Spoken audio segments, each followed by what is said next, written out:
аз қабули қонун дар бораи танзими анъана ва ҷашну маросимҳо дар ҷумҳурии тоҷикистон 10 сол сипарӣ мегардад. ба ин муносибат таҳти унвони бо танзими анъана ва ҷашну маросимҳо мардуми кишварамон зиндагии хешро осуда ва пурсамар хоҳанд кард, дар ноҳияи Фархор бо иштироки аҳли ҷамоатчигии ноҳия маҷлиси васеъ доир гардид.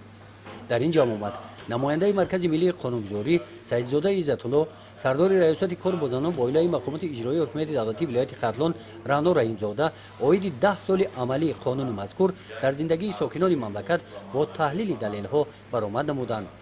қайд намуданд ки қабули қонун дар бораи танзими анъана ва ҷашну маросимҳо дар ҷумҳурии тоҷикистон бо пешниҳоди асосгузори сулҳу ваҳдати миллӣ пешвои миллат президенти ҷумҳурии тоҷикистон муҳтарам Эмомалӣ Раҳмон бо мақсади ҳимояи манфиатҳои иҷтимоии мардуми тоҷикистон мусоидат барои паст кардани сатҳи камбизоатӣ ва гирифтани пеши роҳи хароҷоти зиёдатӣ ки ба манфиатҳои иқтисодӣ ва фазои маънавии ҳаёти шаҳрвандон зарари ҷиддӣ ворид менамоянд иборат аст. бо пешниҳодҳои сокинони мамлакат ин қонун қабул карда шуд.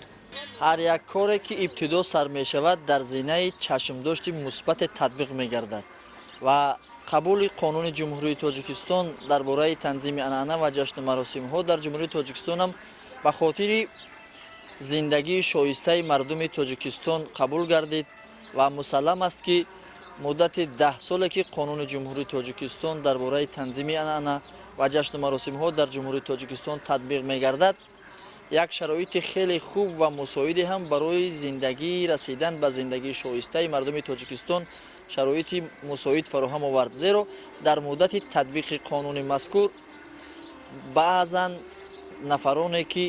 ба худпарастию хурофотпарастӣ ба амалҳое ки зиёдаравӣ аст даст мезаданд, қабули қонун садди роҳ шид, ҳад гузошт ва дар ин замина ҳам афроде ки дар ин ҷомеаи кунунӣ рӯзгор ба сар мебурданд аз қабули қонун амалӣ гардидани қонуни мазкур таъссуроти хуб бардоштанд ки ибтидо ин қонун ба таври дар ҷомеа ба таври умум қабул гардид ва дар баргузории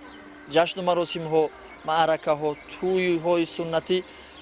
қонуни ҷумҳурии тоҷикистон дастурамале гардид ки мардуми шарифи тоҷикистон бо баргузор кардани камхарҷтарин тавонистанд ки ҳам маросимҳоро дар сатҳи даркорӣ баргузор намоянд ва ҳам пасандозе барои зиндагии шоистаи хеш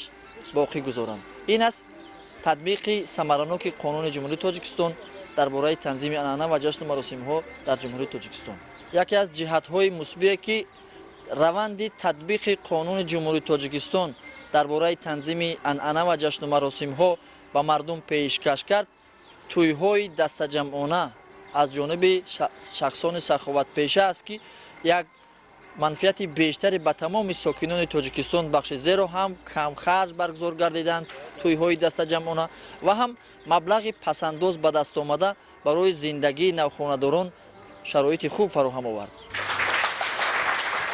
дар ин ҷамъ омад намояндагони иттиҳодияҳои динӣ, собиқадорони меҳнат, фаъол занон, ҷавонон баромад намуда оиди татбиқи қонуни мазкур дар ноҳияи Фархор, таъсири он дар ҳаёти ҳамарӯзаи мардум, танзими ҷашну маросимҳо, солимии оила ва пешгирии қонуншиканиҳо андешаҳои худро баён намуданд. солҳои пеш агар дар назар мегирифтем, солҳои пеш хароҷотҳои бисёре дар тӯи маъракаҳо, дар хатнасурҳо, дар говорабандонҳо дида мешуд. оло бошад ҳамин хароҷотҳо дида намешавад. ман амин қайд карда ҳастам ки дар баъзе маҳалҳое ҳастанд ки ҳамин қонуни ҷумҳурии тоҷикистонро рӯйпӯш карда ҳамин чорабиниҳоро мегзаронад. хуб мешуд ки ман пешниҳод доштам ки ҳамин қонуни ҷумҳурии тоҷикистон ки комиссияҳои доимӣ ва комиссияҳои ҷамъиятӣ ки амал мекунанд, боз дар мактабхонаҳо комиссияи ибтидоии ҷамъиятӣ доир ба сарфаи сариштакорӣ аз синфҳои мактаби синфи 1 то 10 омӯхта шавад ки минбаъд имрӯз агар ки хуб мешед ки агар соли аввал амин ташкил мекарданд, оло наврасон имрӯз қадам ба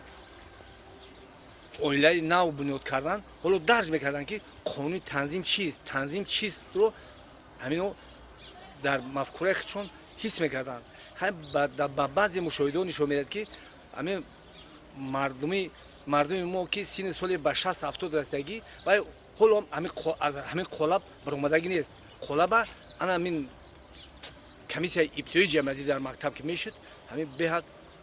ба мардум фоидаи зиёд меравад. чунин вохӯриҳо дар дигар ҷамоатҳои деҳот бо сокинон гузаронида шуданд.